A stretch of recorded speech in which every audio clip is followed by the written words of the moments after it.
It's $300 to rent one for a day, renting it for $100 for an hour, and you can do that 10 times a day. A viral growth hack that I've never heard of anybody taking advantage of. If you do that to 100 people and one of them signs up as a customer, you're adding $250,000 worth of value to our company. I'm going to do it. Why would I not do it? Have you heard of these?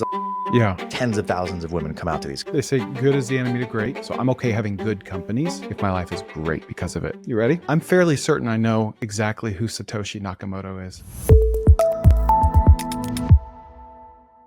I've talked to a few founders this week. This is something that I always find funny. I know you've heard me joke about it.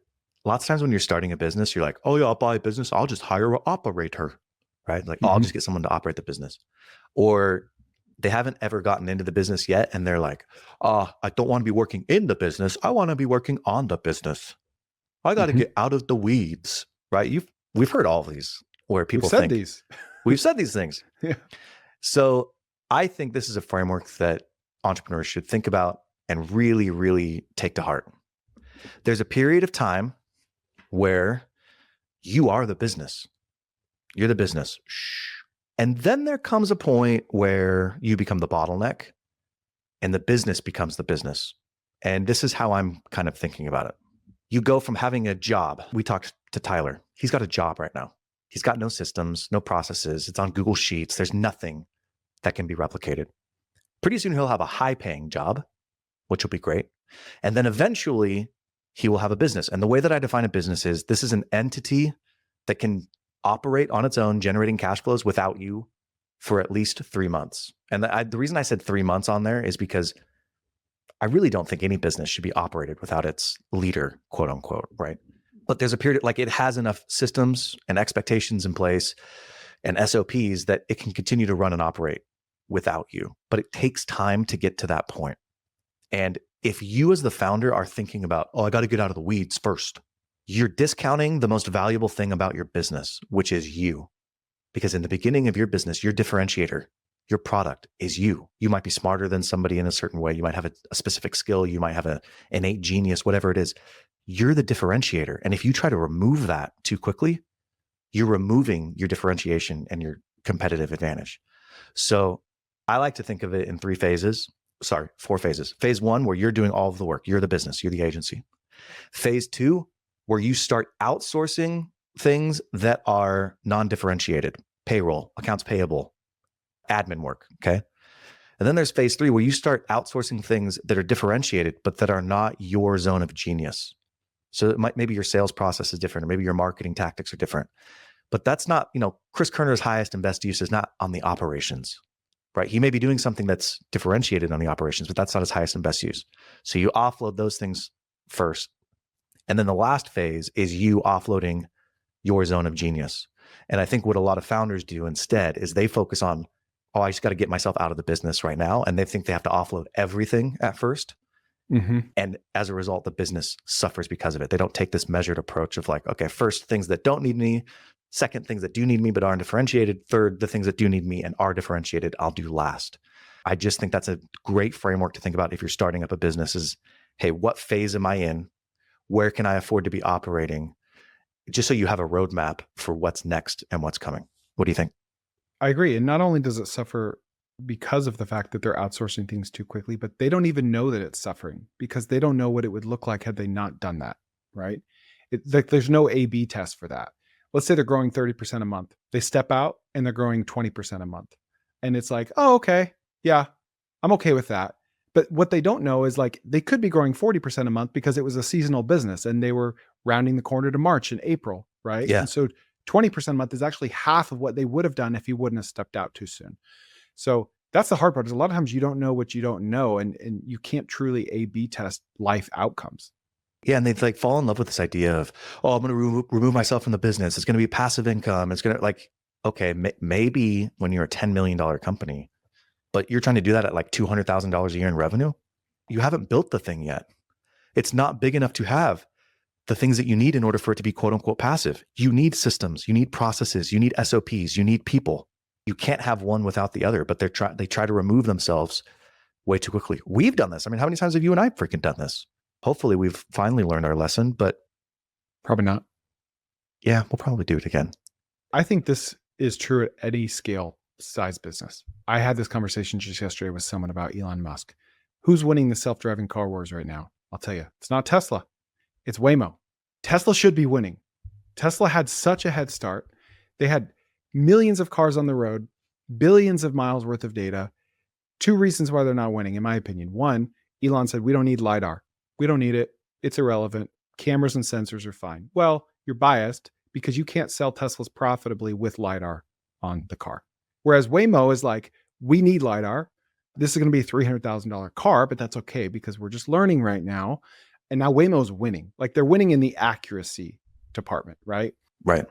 My question to you, Nick, is if Tesla is the only business that Elon's running, there's no Neuralink, there's no Boring Company, there's no Solar City, anything, you name it. Are they still losing? I don't think so. I think Elon is the world's greatest entrepreneur, hands down, no holds barred. But the fact that all of his companies have CEOs, but he's the owner, but he's not really in the weeds because he doesn't have enough time to be in the weeds, that the CEOs, like, they don't really feel accountable. Like, only the owner cares about the business. I don't care how many shares the CEO owns or the executive team owns. They will not care about that business ever as much as the owner ever will. And if the owner owns 6 businesses, even if he has competent CEOs, I'm just saying it will be underperforming compared to what it could be doing if it was their only thing. I'm going to say it a different way. I think that when big companies like that lose their core, their zone of genius, that's when you start to see the decline. And I'm likening it to these small businesses, right? Like, okay, Chris Kerner's zone of genius is growth marketing, 0 to 1. All right. And if you started a business and that was core to that business, and then all of a sudden you removed yourself from that business, it's not going to do as well in that area as you would have, because you can systemize, you can still systematize everything, but at some point it's not as good as you. Apple is a very good corollary for this. It loses Steve Jobs and what happens?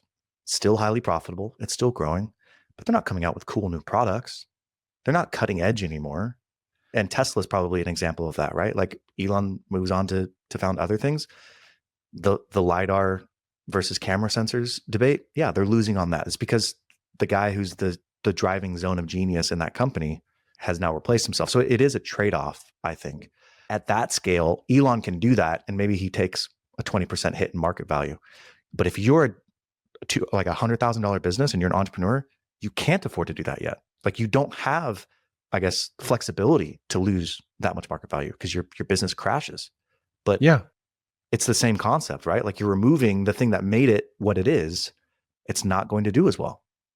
Yeah. And you just have to be aware of it. Like, I'm not even saying Elon's doing anything wrong. Like, he's deading out way ahead. His net worth is way more that he has all these things, right? And just like owning a holdco or a parent company, right? It's like, just know what you're going into. And you know what? That's not optimal. That's not optimized. That's not optimized. But that's okay because I want to own 6 different things and I'm cool with that. Yeah, but totally. like you said, if it's a $200,000 business and this is supposed to support your income and you just quit your job, just know that. Yeah, because you're just not there yet. You're not Elon. You're not Tim Cook. You're not Mark Zuckerberg. You're running a B2B agency that does digital marketing. All right. Like get to $1 million in revenue first, and then we can start talking about whether or not you have a leadership team and what your ethos is. You can't borrow problems that aren't your problems yet. You've got to deal with the problems set in front of you. Otherwise, you're never going to get to $1, $5, $10, $20 million. Yeah. They say good is the enemy to great. And my question is like, what good or great are you measuring? Are you measuring the financial performance of a company or your quality of life? I'm measuring for I'm optimizing, measuring for the quality of my life. So I'm okay having good companies if my life is great because of it. Well, next month, it'll be a year since I started this podcast. I've had over 100 interviews. It's been a ton of fun, but I promised my wife at some point I would decide whether or not this was going to be a business or we would just continue to pay for it out of our pocket. And I'm exploring monetization, to be honest with you. There's not a ton of costs, but I do want to figure out a way to cover the editing and the packaging and the promotion costs of putting this podcast together. So I am looking for sponsors. I don't know what that looks like. If you've enjoyed this podcast and you've ever found some value and you want to sponsor, reach out to me, nick@cofounders.com, and let's get back into it. Because if I have a great financial performing company, then it means my life is probably good because I'm not enjoying it as much. It's great. So that's the thing I've been thinking about this week. I like it. I got something for you. You ready? All right, let's do it. Let's just get back to the basics. We're going to talk about good old-fashioned business ideas. You ready? I'm ready, Freddie. I think someone needs to start, like, think of Turo.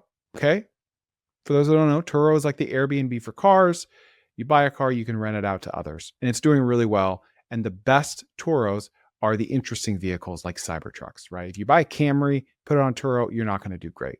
Kind of like Airbnbs.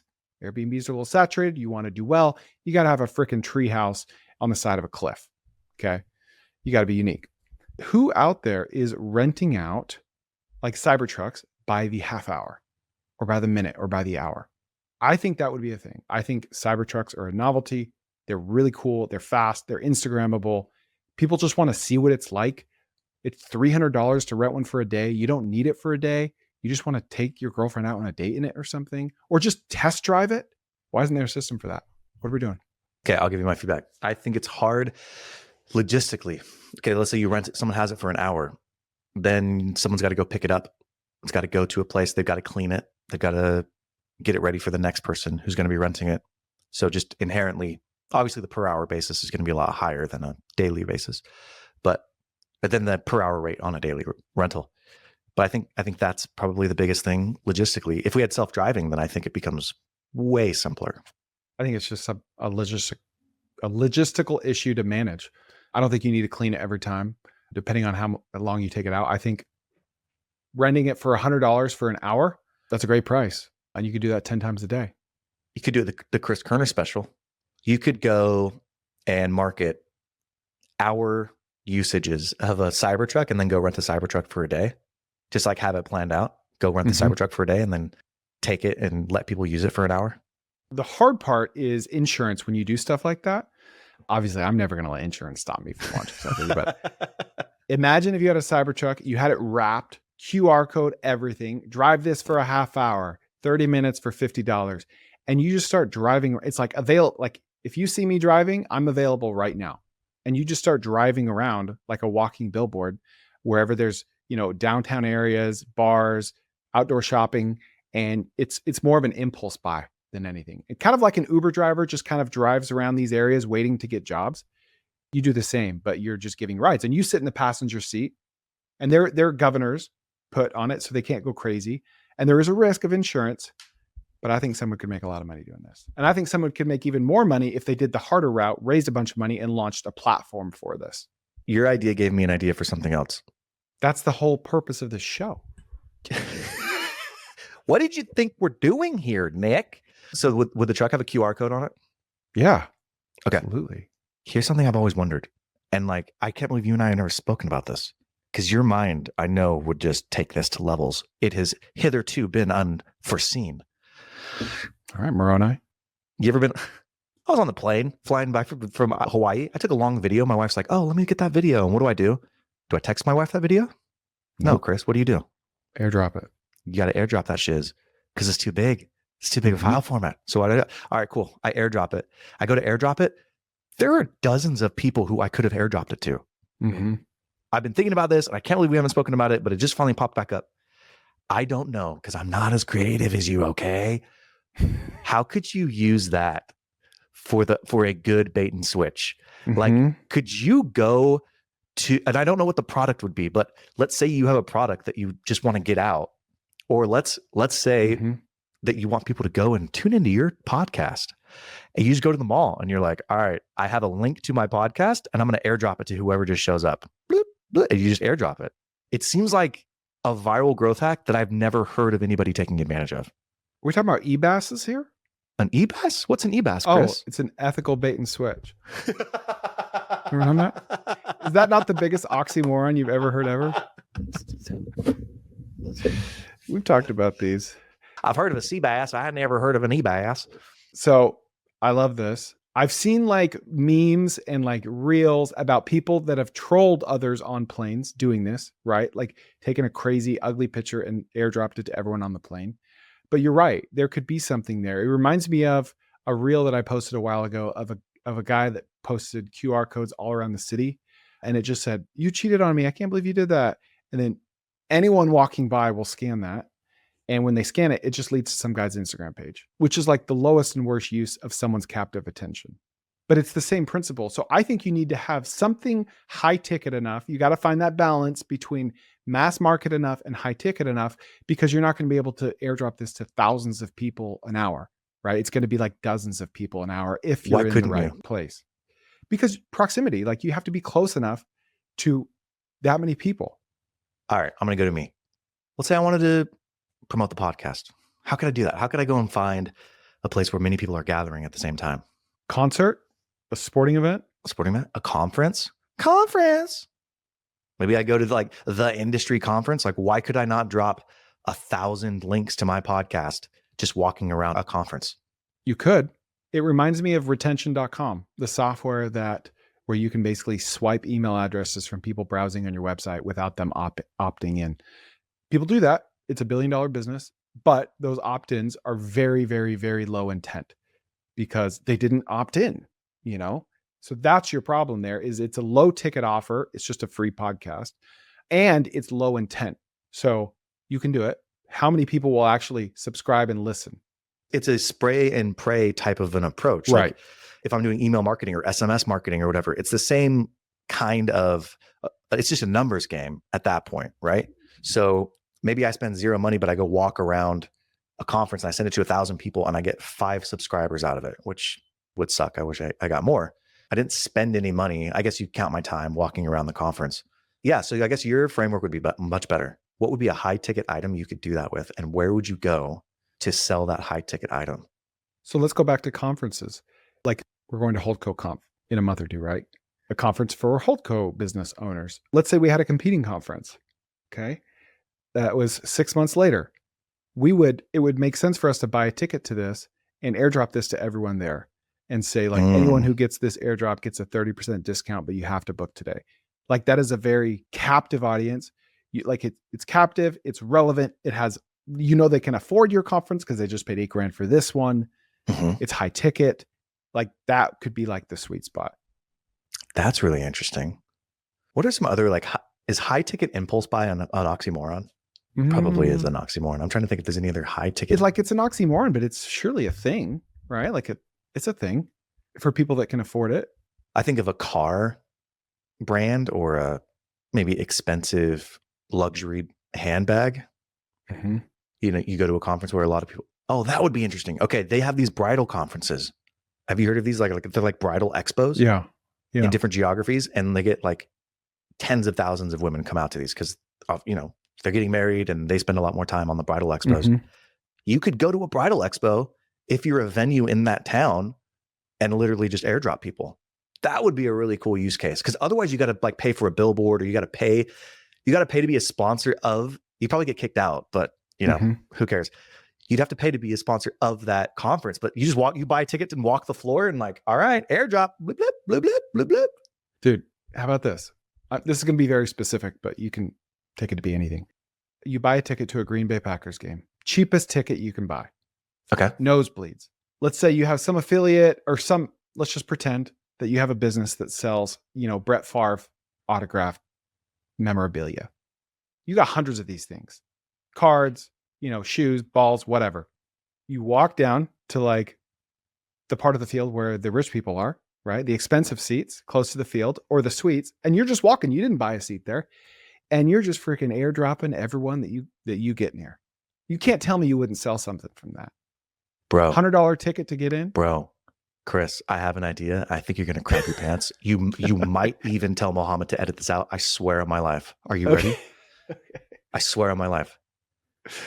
You could pay someone to go to the busiest Buc-ee's close to you and just walk the floor or stand in the parking lot.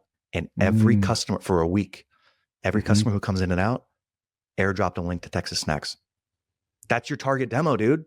You're trying to get people who shop at Buc-ee's, but then can't buy it where they are. Tell me that's not a good hack, dude. It's a great hack. The only problem is I love Buc-ee's and I want to stay in their good graces. Because I've thought about many things I could do along these lines. I've literally planned out flyers on cars, sign spinners as you pull in and pull out. We literally put up a billboard on the highway as you left the Buc-ee's in Temple, Texas that said, buy Buc-ee's online, texassnacks.com. So I'm totally with you. And I would do that if I didn't want Bucky's corporate to hate me. It's a great idea. It is a great idea. It's a really great idea. But what do we think about this memorabilia though? Come on. Okay. Well, I mean, it's the same idea, right? You're thinking about where can you find your target demo that is going to meet in person at like a specific time and place. Mm-hmm. Like, yeah, that Green Bay Packers, you sell that memorabilia, go to a Green Bay Packers game. If you sell Brand New, is that your favorite band? Yeah, there too. If you sell Brand New merch, go to a freaking Brand New concert and just airdrop everybody in that place. Yeah. Have you tested, like, how quickly can you airdrop 30 people if they're all popping up? I've never tested it. I've never tested 30 people. I'm gonna try it at church. Are you? I won't. Yeah. Why not? You won't try it. Okay. I know you won't, dude, because you're a freaking. What's that? What's that on your? It's growing. What is that thing? Looks like a Why chip. are you leaning so hard to the left? Weird. This is a good idea. Oh, I just love the idea of brainstorming stuff like this. You know, like walking through first class. Those are wealthy people. What could you airdrop to them? They're traveling. Maybe they're business travelers. Like, I like the idea of getting even more granular, finding an event with thousands of people, going to the part of the event with the wealthy people, because that equals the high ticket, finding a high ticket offer, product, service that is super relevant to that. Oh, he's got an idea. Dude, I'm going to do this. He's got an idea. I'm going to a conference next week. Okay. In Boise? It's in Southern California. I'm going to my brother-in-law's skilled nursing facility's annual meeting. Mm-hmm. At the annual meeting will be every single SNF administrator. He owns 60 plus buildings. We have been trying to get this product that we have into their SNFs, and their SNFs love it. They do, with the ones that have seen it, but it's just hard. You got to get in front of every single administrator. I'm going to airdrop a link to Volterra. I'm going to do it. Why would I not do it? You have to do it. Do it in a certain way for me, will you? Okay. I'm just thinking of this on the fly. Yeah. Okay. Google Doc. Okay. The best copywriting you've ever put together in your life. I'll help you. ChatGPT Okay, so I'll can ask help you to do it. Anyway. Okay. Yeah. It's just like heart-stopping copywriting, because heart-stopping copywriting combined with a really interesting marketing method such as airdropping strangers at a conference equals they will for sure read everything in that Google Doc, provided it's not too long. So it's just like, yeah, this is awkward. You're sitting in a conference right now and some stranger just airdropped you. Guess what? That stranger's me. Here's why I airdropped you. This will be worth your time. I've been in your shoes. I've been a SNF administrator. You know what sucks about it? CPT codes, right? Yeah. Or your billing coordinator is doing control find to find things to bill Medicaid for. It's the worst. What if AI could fix that for you? Don't go too long and then you just put a link in there. A tracking link so you know who is clicking and are they clicking. Oh, I'm so excited, dude. That next could Friday, be worth a lot of money. I'm back next Friday, so we will talk about how it went. And most of these people know me, so they're going to be like, why am I getting a text from Nick? What the freak? Like, they're going to read it. Yeah. At what we think our LTV, lifetime value, and our churn is, I mean, $500 a month. Let's say they stick around for 2 years, could be much longer. Okay. That's $12,000. Let's say our lifetime value. Higher than that. It's $1,000 per month. All right. Now's the part of the show where I feel the most uncomfortable, but my therapist says I need to face my fears. So here we are. I've started a newsletter and I want you to subscribe. And what you're going to get every single week are the aggregated conversations from that week that I have on this podcast with an overview of what their business actually looks like. I'm also going to throw in a review of 1 or 2 businesses that are listed for sale. I'll give you my opinion on whether or not the EBITDA multiple is good, or there's customer concentration, or there's red flags or green flags. And then lastly, I'm going to give you 1 piece of actionable advice every single week on how to buy your first business. So click the link below, subscribe to my newsletter, and let's get back into the show. So for $24,000, let's say that's our LTV. Our churn is close to zero. $24,000. Our margins they're healthy because it's just software, right? Yeah. But what kind of a valuation does that add to the business? I mean, this could be like a 10x revenue business from a valuation perspective. If you do that to 100 people and one of them signs up as a customer, you're adding $250,000 worth of value to our company. I'm excited to try this, dude. Hold on. I'd say that dog will hunt. Will that dog hunt? Hey, dog, are you going to hunt? Look at Chris over there. So we're done? Yeah. That'll do it. Yeah, hey, Daddy. Yeah. Will that dog hunt? Is that dog going to hunt, Daddy? my gosh. We're so I love, stupid. I love this. All right. I love it. All right. How's this for a hook? I'm fairly certain I know exactly who Satoshi Nakamoto is. What? I do. Okay. I learned it secretly by myself from a tweet that had over 1 million views. Okay. Like, what am I supposed to say to that? I'm so bad at this. All right. If it's Jack Dorsey, I'm going to be real butthurt. It's Jack Dorsey. Why are you butthurt? Because we read the same tweet. And but most of our have as good of listeners a have hook. not. Okay. I, like many others, have been wondering this, and I've never thought it was Hal Finney. For those listening that don't know the story, Bitcoin was created by a guy named Satoshi Nakamoto, who's completely anonymous. There are lots of clues pointing to about a half a dozen different people. I'm convinced it's Jack Dorsey. Can I tell you why? Yes. Okay. I read that tweet. I threw away about half of the quote evidences. Yeah. I'm going to read to you a lot of the ones that sound the most convincing to me. For those that don't know Jack Dorsey, he is the founder of both Twitter and Square, the payments platform. And for a while, he was running both of them at the same time. At the same Did time. you know He's a billionaire. He's a billionaire, very eccentric, kind of weird. I heard him speak at a conference once, very weird. Of all the tech companies in San Francisco, Twitter and Square were two of the very first to accept Bitcoin payments. Yes. Okay. So that's not in the tweet. I just find that interesting. One thing that never made sense to me, and the reason I thought it was Hal Finney more than any other person, is the fact that whoever is Satoshi is worth $100 billion. Close to that. Yeah, like one of the top 10, 20 richest people on the planet, right? It's really hard to not sell that Bitcoin. It's going to be really hard. I don't care who you are, okay? You either have to be dead, like Hal Finney is dead, or you have to already be wealthy and not really need the money. Jack Dorsey is a billionaire. I'm going to go ahead for those That's people fine. for people who are like me that are morons and haven't known this stuff for forever. Bitcoin was invented, quote unquote, invented, created, whatever you want to call it. 2010? What was the year? 2008? Okay. Somewhere in that ballpark. And the creator, the founder of it, Satoshi Nakamoto, no one has known who he is. And there's been a lot of intrigue around it. Who is this guy? He created this thing and then he just bounces. He just disappears. And as the price of Bitcoin has gone up, because Bitcoin is what they call an open ledger, you can verify every transaction. We know whose wallet is associated with Satoshi Nakamoto. And that wallet has just been sitting there untouched.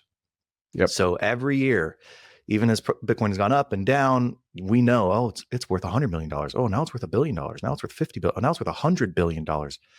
And people are just watching it, right? And so that's why the theory is, okay, either this guy died and he doesn't have access to the wallet anymore, or you know, the keys died with him, or he doesn't need the money and he's, you know, doing something else with it. So there's been a lot of guesses. There was a documentary that came out recently that pointed the finger at, who did it point the finger at?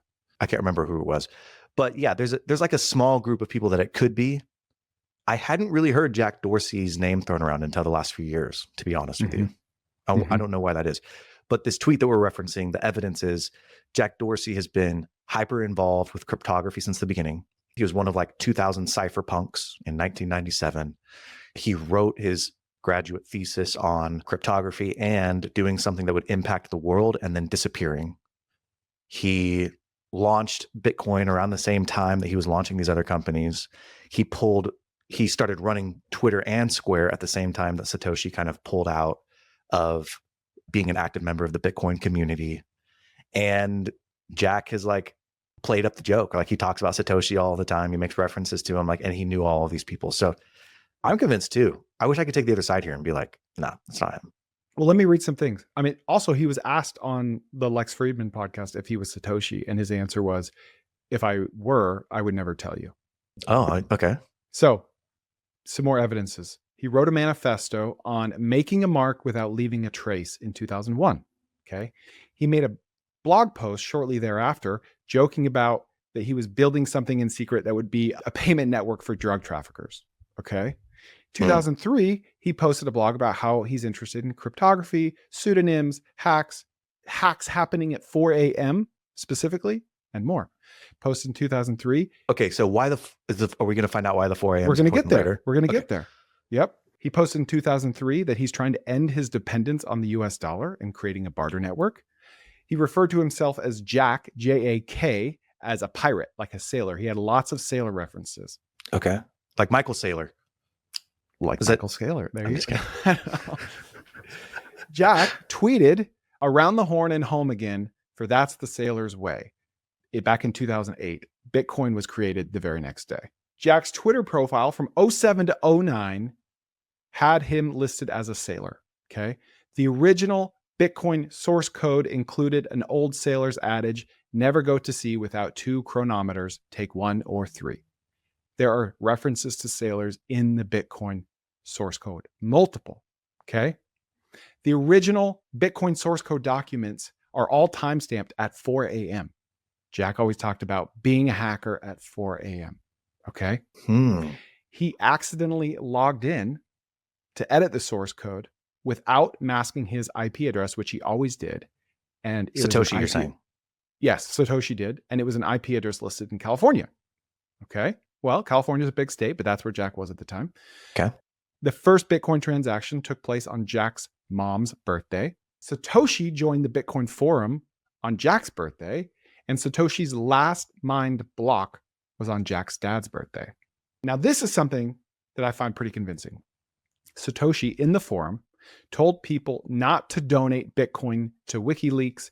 This was on December 5th, 2010. Exactly 9 days later, Twitter is hit with a secret court order with a gag requirement to turn over everything it has about WikiLeaks. So like this was happening in the background when Satoshi posted that, like WikiLeaks, do not support WikiLeaks. 9 days later, WikiLeaks comes out against Twitter.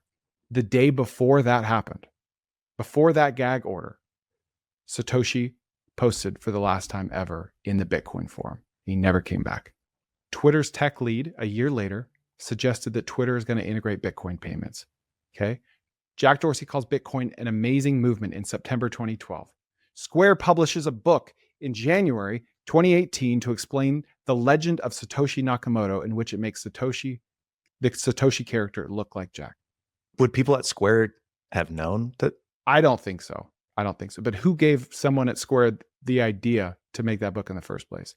And then the last one, Craig Wright, who is a guy that has purported to be Satoshi. No one really believes it. He's a total hack and a fraud. There's a big lawsuit involving them. Craig Wright's attorneys argue in early 2024 that if Craig Wright was not Satoshi, then the real Satoshi would have been expected to come forward to counter the claim. It did not dawn on them that the person countering the claim was Jack Dorsey, who was the basis for this exact legal challenge to begin with. Jack Dorsey came forward to counter the claim. I guess I don't know much about the claim. Why would they have not known that Jack Dorsey had? I think Jack Dorsey was just stepping up as like trying to be a responsible party on behalf of Bitcoin. Okay. Let me ask about some of those. The birthdays, like his mom's birthday, dad's birthday, Jack's birthday. Those are interesting coincidences. And what were the things that were done on those birthdays? Like the last mined block, the day he joined the Bitcoin forum, which is where all of this went down, and then the day Bitcoin was created.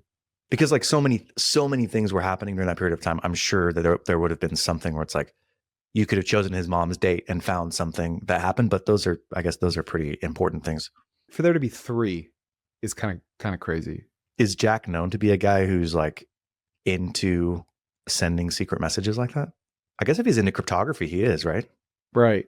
People think of Satoshi as like some really smart, nerdy guy in a closet. But Bitcoin is not just code. It is a business. Like Bitcoin is a business. A business has to grow. A business needs to acquire users. The best businesses acquire network effects like Uber or Facebook. Bitcoin has all those things. Twitter has those things. Square has those things, right? Millions of people selling products through Square. Jack is a hacker, like a growth hacker, a marketer, a businessman, a coder. He's all of the above. I feel like it takes a genius like Elon or Jack to actually get something like this out to the world. Like there are probably a lot of people that could write the code for Bitcoin, but who can actually grow it like a business like I think Jack has done? Well, and if you look at it, Satoshi didn't just create this thing in his closet and then like release it to the world. There have been a lot of people who have worked on this. I can't remember his name. This guy came out and was like, hey, you have this backdoor into that could allow anybody to access any Bitcoin wallet at any time. Oh, cool. So they fixed it. Bitcoin Cash is a fork off of Bitcoin. Litecoin is a fork off of Bitcoin. Like that's why Hal Finney was so important and thought to be Satoshi, is because he was actually contributing to the creation of Bitcoin. So yes, there was like this thesis, but then over time, a group of people worked together to create Bitcoin. And there's still a group of people that manage Bitcoin, so to speak. The miners secure the network. People who are mining new Bitcoins, they're the first statement in the ledger. So they're making sure that we continue to have very clear delineation of provenance. Where did it come from? Who did it go to? And where is it now? So it's always been a community. Like, it is a social network in that sense. It's kind of a weird way to think about it, but it is. Yeah, I'm convinced. Like, I'm just convinced. I don't think those Bitcoins are ever going to move. I think it's Jack Dorsey. He doesn't need a few more billion.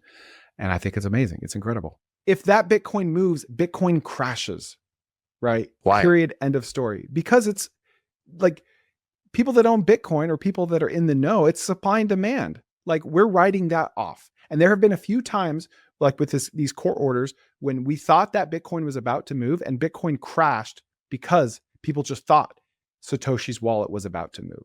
And Jack knows that. So whatever he gains monetarily, he loses in the grand scheme of things because the total market cap drops. Satoshi's kind of become this myth-like figure. If anybody was to be outed as Satoshi, it'd be a letdown. Mm-hmm. It doesn't matter who it is. It would be a letdown. Yeah.